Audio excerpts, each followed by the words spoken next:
नमस्कार, न्यूज़ के खास कार्यक्रम में जन मुद्दे में आप सभी का स्वागत है और मैं हूं आज आपके साथ वैशाली। आज हम जन मुद्दे में बात करेंगे दुर्ग में फैल रहे धुएं और उड़ रही धूल की। औद्योगिक क्षेत्र बोरी, सरमदा और रसमुंडा में धुआं और धूल लोगों के लिए जानलेवा बन चुका है। लोगों का सांस लेना भी दूभर हो गया। क्या है पूरा मामला, जानेंगे इसी कार्यक्रम में। तो आइए शुरू करते हैं जन मुद्दा।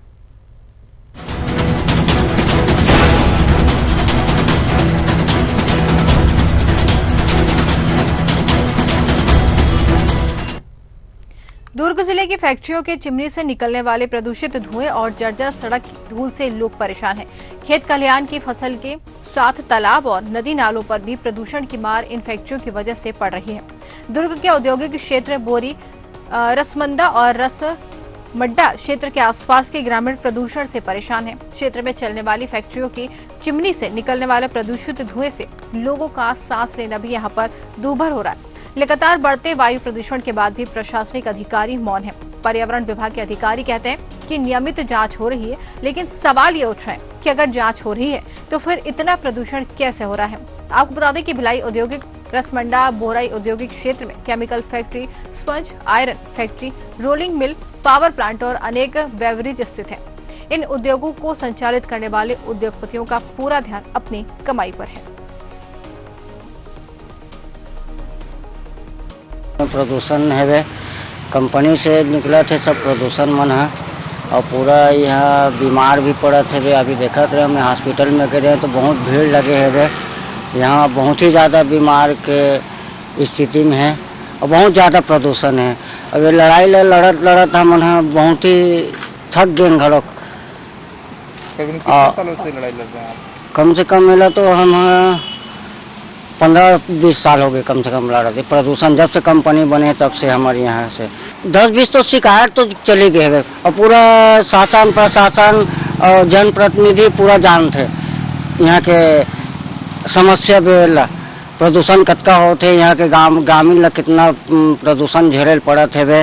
रसमड़ा वैसे औद्योगिक क्षेत्र है, लेकिन यहाँ पे इंडस्ट्रीज का धूल डस्ट इतना ज़्यादा उड़ता है कि यहाँ लोगों को बीमारियाँ होना चालू हो गया है। टीबी, खांसी, कैंसर का बहुत ज़्यादा शिकायत हो रहा है, टाइफाइड का शिकायत हो रहा है और प्रशासन इसके संबंध में कुछ भी रोकथाम नहीं कर पा रही है। आपने कितने बार कंप्लेंट की है कलेक्ट्रेट में शिकायत? लगभग 4-4.5 साल तक तो पद में हूँ, तो लगभग हर साल हर महीना कोई ना कोई कंप्लेंट तो जा ही रहा है यहाँ से। अभी समय सीमा उनकी समाप्त हो गई है, तो उसको हम फिर से एक बार तो उनको फिर से रिमाइंडर देंगे ताकि वो दे दें। और अगर उसके बाद नहीं होता तो उसको जो नियम है हमारा पर्यावरण संरक्षण के लिए एयर और पोल्यूशन एक्ट के तहत तो उसके विरुद्ध कार्रवाई की जाएगी। मैडम, लगातार जो राइस मिलर से वहाँ से धुएं निकलते हैं, पर्यावरण को काफी क्षति, आसपास के पशुओं को क्षति होती है। क्या पर्यावरण विभाग अभी नहीं करती है? जी मैं अभी बता रही हूँ। अभी भी हमने 6-7 यूनिट का विजिट मैंने स्वयं किया था, लेकिन ये क्या है, चूंकि अभी वो कस्टम मिलिंग के तहत काम करते हैं ये राइस मिल वाले, तो अभी शायद हो सकता है उनका काम शुरू नहीं हुआ है, क्योंकि 6-7 मिलें तो हमने बंद पाई। और इसके अलावा जो आगे धमदा रोड में आगे जो जेबरा सिरसा के आगे की जो मिलें हैं उनमें हम देखेंगे अभी 1-आध हफ्ते के भीतर कि उनमें काम चल रहा है क्या, और काम यदि चालू है तो उनका जो दूषित जल है उसका क्या हो रहा है, और उनसे जो चिमनी उनके अंदर लगी, क्योंकि वो लोग ज़्यादातर राइस हस्क जलाते हैं, तो और डस्ट कलेक्टर वगैरह भी उनकी चिमनी के साथ अटैच रहता है, लेकिन किसी कारणवश अगर काम नहीं कर रहा होगा और धुएं की स्थिति होगी तो उनको नोटिस दिया जाएगा और उसको कम करने के लिए, नियंत्रण करने के लिए उनको सचेत किया। तो जिस तरीके से आपने देखा कि यहाँ पर फैक्ट्रियों का जो धुआं जिससे लोगों का जीना पूरी तरीके से दूभर हो गया है, कह सकते हैं औद्योगिक क्षेत्र है, लेकिन यहाँ पर किसी का ध्यान नहीं है। लोग परेशान हैं, धुआं धूल और यहाँ पर जिस तरीके से प्रदूषण फैल रहा है उसकी वजह से लोग यहाँ पर परेशानी का सामना कर रहे हैं। तो कुल मिलाकर ये कह सकते हैं कि रसमंदा और रसमड़ा क्षेत्र के आसपास पूरी तरीके से लोगों का जीना दूभर हो चुका, सांस लेने में दिक्कत हो रही है, तमाम तरह की परेशानियां यहाँ लोगों को घेरे हुई नजर आ रही हैं। और इसी पर चर्चा करेंगे, हमारे साथ संध्या सिंह संवाददाता दुर्ग से जुड़ गए। जी संध्या, जिस तरीके से कह सकते हैं कि पूरी तरीके से यहाँ पर सांस लेना ये गलत नहीं होगा कहना कि दूभर होता जा रहा है, फैक्ट्री से निकलने वाला धुआं, साथ ही उड़ती धूल वातावरण में जिस तरीके से प्रदूषण को घोल रही है, तो कह सकते हैं कि यहाँ पर सांस लेना लोगों का दूभर है। जी बिल्कुल, यहाँ के जो ग्रामीण हैं, यहाँ इन लोगों ने इस मामले को लेकर के कई बार जिला प्रशासन के अधिकारियों सहित मंत्री और मुख्यमंत्री तक ये मुद्दा जा चुका है पिछली सरकार में।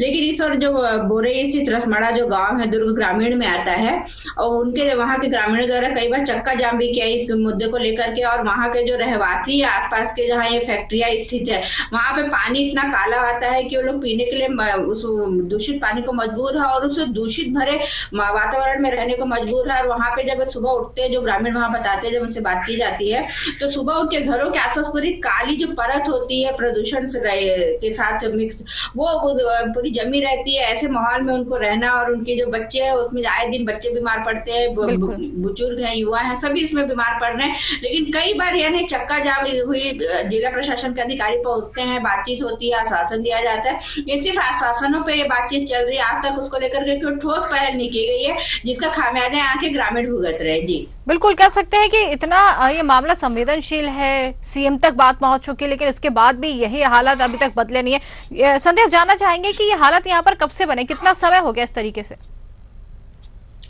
जी, दुर्ग जिले का जो दुर्ग ग्रामीण का इलाका है, इस इलाके को बसे करीब 30-40 साल से ज्यादा हो चुके हैं और औद्योगिक क्षेत्र है। लगातार यहाँ पे विकास की बातें की जाती है, लेकिन विकास के साथ जो ये चीजें जो ग्रामीण यहाँ भुगत रहे हैं उसका खामियाजा देखने के लिए कई बार ग्रामीणों द्वारा लोगों को बुलाया गया। वहाँ अधिकारी भी, जिम्मेदार अधिकारी पहुंचे, मंत्री तक पहुंचे। पिछली सरकार के जब कांग्रेस की सरकार थी, ताम्रध्वज साहू जी चूंकि दुर्ग ग्रामीण के विधायक भी थे और प्रदेश के गृह मंत्री हुआ करते थे, तो उन तक ये बातचीत गई थी, उन्होंने आश्वासन भी दिया था। और अभी जो भाजपा के जो विधायक है ललित चंद्राकर, उनके तक भी बात जा चुकी है, लेकिन इस पर कोई ठोस पहल नहीं किया जा रहा है। और ग्रामीण लगातार इस चीज का विरोध करते रहे, कई बार चक्का जाम भी किया जा चुका है, जो कि नेशनल मीडिया तक सुर्खियां भी बनी है, लेकिन कोई भी इस पर कुछ कहने को तैयार नहीं होता है और लगातार ग्रामीण इस दूषित माहौल में रहने को मजबूर है। बिल्कुल, कोई कुछ कहने को तैयार नहीं होता। बड़ी समस्या यहाँ पर खड़ी हुई है, ग्रामीण लगातार परेशान है, लेकिन ये जो अलग बात है कि उनकी सुनने वाला कोई नहीं है। क्षेत्र औद्योगिक है, तमाम तरह की फैक्ट्री यहाँ पर संचालित की जा रही है, लेकिन इन पर कार्रवाई जो करनी चाहिए वो नहीं हो रही है। तो कुल मिलाकर ये कह सकते हैं कि यहाँ पर जीना लोगों का पूरी तरीके से दुश्वार है। जैसे संध्या आपने बताया कि पानी भी यहाँ पर पीने के लिए जो है साफ नहीं मिलता, तो ग्रामीण अपने ये सारी व्यवस्था कहाँ से कर पाते हैं? जी, उनको दूसरे क्षेत्रों से पानी लेकर के आना पड़ता है। कई बार वहां से जब हमने भी वहां पे क्षेत्र का दौरा किया था, और कई बार वह दूषित जल को ही उबाल करके कुछ उसको प्रयोग कर अपने यूज में प्रयोग करने के लिए लायक को बना पाते हैं। लेकिन इस और जो जिला प्रशासन को चूंकि रियली पहल करनी चाहिए, पानी एक मूलभूत सुविधाओं में चीजों में जुड़ी रोज दिनचर्या से जुड़ी हुई चीज है, उसको लेकर के भी ग्रामीण लगातार दंश झेल रहे हैं। दूषित पानी के बीच रहने को, दूषित वातावरण में तो सांस लेने को मजबूर है। पानी का जो किल्लत है वो भी लगातार बढ़ती जा रही है, लेकिन जो जिम्मेदार अधिकारी हैं वो इस तरफ लगातार मौन है। वहीं क्षेत्रीय पर्यावरण अधिकारी के द्वारा जब यहाँ पे बातचीत की जाती है, उनसे विभागीय बातचीत की जाती है वहां से, तो उनके द्वारा कहा जाता है कि लगातार उनके द्वारा दौरा किया जाता है, लोगों को समझाई दी जाती है, और जो चिमनी से निकलने वाला जो धुआं है, जो सब लगातार वहाँ के वातावरण में जहर घोल रहा है, उसको लेकर के उनके द्वारा मॉनिटरिंग की जा रही है, लेकिन उसका कोई असर नहीं दिखता है उस मॉनिटरिंग का। बताइए, जहर यहाँ पर पूरी तरीके से दूषित हवा हो रही है, जहर घुल रहा है, सांस लेने में लोगों को परेशानी हो रही है, लेकिन जिम्मेदार मौन साधे बैठे। क्या ये नहीं कहना गलत होगा संध्या जी कि जिस तरीके से उद्योगपति हैं वो तो अपनी जेब भर रहे हैं, उनको ग्रामीण से या वहां के रहवासियों से कोई लेना देना नहीं है, तो कह सकते हैं कि कुछ लोगों की मिली भगत है तभी उन पर कार्रवाई नहीं हो सकती है यहाँ पर, या फिर करना नहीं चाहते, या फिर मौन साधे बैठे हैं? शायद कहीं ना कहीं मिली भगत का मामला तो सामने नहीं है।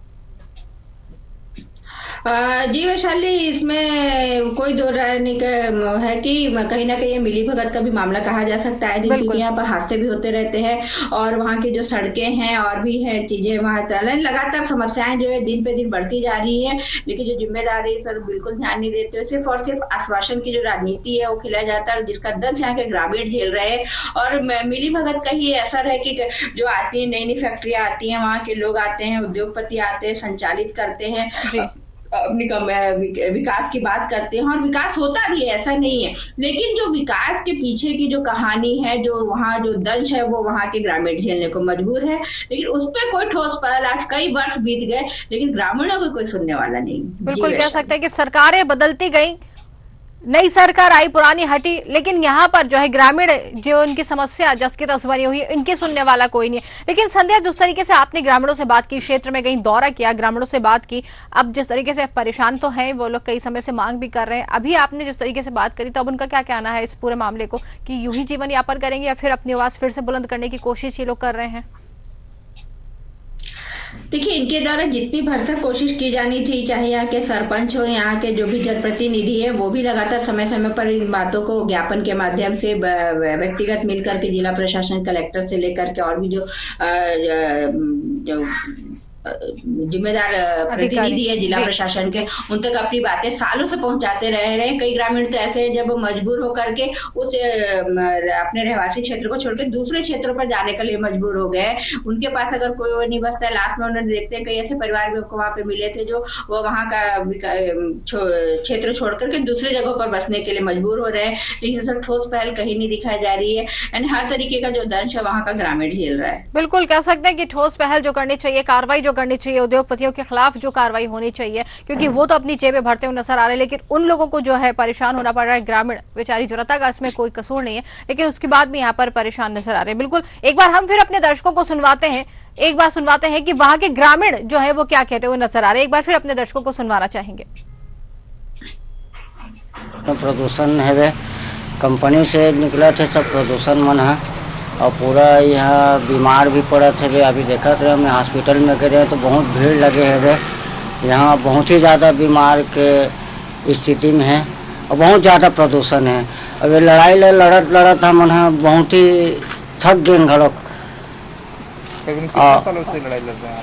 कम से कम मिला तो हम 15-20 साल हो गए कम से कम लड़ रहे। प्रदूषण जब से कंपनी बने तब से हमारे यहाँ से 10-20 तो शिकायत तो चली गई है, और पूरा शासन प्रशासन और जनप्रतिनिधि पूरा जानते यहाँ के समस्या भी प्रदूषण कतका होते, यहाँ के ग्रामीण कितना प्रदूषण झेले पड़ा थे वे। कसमड़ा वैसे औद्योगिक क्षेत्र है, लेकिन यहाँ पे इंडस्ट्रीज का धूल डस्ट इतना ज़्यादा उड़ता है कि यहाँ लोगों को बीमारियाँ होना चालू हो गया है। टीबी, खांसी, कैंसर का बहुत ज़्यादा शिकायत हो रहा है, टाइफाइड का शिकायत हो रहा है, और प्रशासन इसके संबंध में कुछ भी रोकथाम नहीं कर पा रही है। आपने कितने बार कंप्लेंट की है कलेक्ट्रेट में शिकायत? लगभग 4-4.5 साल तक तो पद में हूँ, तो लगभग हर साल हर महीना कोई ना कोई कंप्लेंट तो जा ही रहा है यहाँ से। अभी समय सीमा उनकी समाप्त हो गई है, तो उसको हम फिर से एक बार तो उनको फिर से रिमाइंडर देंगे ताकि वो दे दें, और अगर उसके बाद नहीं होता तो उसको जो नियम है हमारा पर्यावरण संरक्षण के लिए एयर और पोल्यूशन एक्ट के तहत उसके विरुद्ध कार्रवाई की जाएगी। मैडम, लगातार जो राइस मिलर से वहाँ से धुएं निकलते हैं, पर्यावरण को काफी क्षति, आसपास के फसलों को क्षति होती है, क्या पर्यावरण विभाग अभी जी नहीं करती है? जी मैं अभी बता रही हूँ। अभी ही हमने 6-7 यूनिट का विजिट मैंने स्वयं किया था, लेकिन ये क्या है, चूंकि अभी वो कस्टम मिलिंग के तहत काम करते हैं ये राइस मिल वाले, तो अभी शायद हो सकता है उनका काम शुरू नहीं हुआ है, क्योंकि 6-7 मिलें तो हमने बंद पाई। और इसके अलावा जो आगे धमदा रोड में आगे जो जेबरा सिरसा के आगे की जो मिले हैं, उनमें हम देखेंगे अभी 1-आध हफ्ते के भीतर कि उनमें काम चल रहा है क्या, और काम यदि चालू है तो उनका जो दूषित जल है उसका क्या हो रहा है, और उनसे जो चिमनी उनके अंदर लगी, क्योंकि वो लोग ज्यादातर राइस हस्क जलाते हैं, तो और डस्ट कलेक्टर वगैरह भी उनकी चिमनी के साथ अटैच रहता है, लेकिन किसी कारणवश अगर काम नहीं कर रहा होगा और धुएं की स्थिति होगी तो उनको नोटिस दिया जाएगा और उसको कम करने के लिए, नियंत्रण करने के लिए उनको सचेत किया जाएगा। तो जैसा कि सुना आप लोगों ने कि ग्रामीण यहाँ कहते हुए नजर आ रहे हैं, रहवासी कहते हुए नजर आ रहे हैं कि 15 से 20 साल का समय हो गया है, लेकिन इनकी कोई सुनवाई नहीं हुई है। इतना समय निकल जाने के बाद भी आज भी लोग इसी तरीके से जो है दस्त झेलते हुए नजर आ रहे हैं। जो हमारी संवाददाता ने बताया था अभी कि परेशान जो है जनता है, लेकिन इस पे किसी भी अधिकारी कर्मचारी का कुछ भी कहना नहीं है, बचते हुए नजर आते हैं।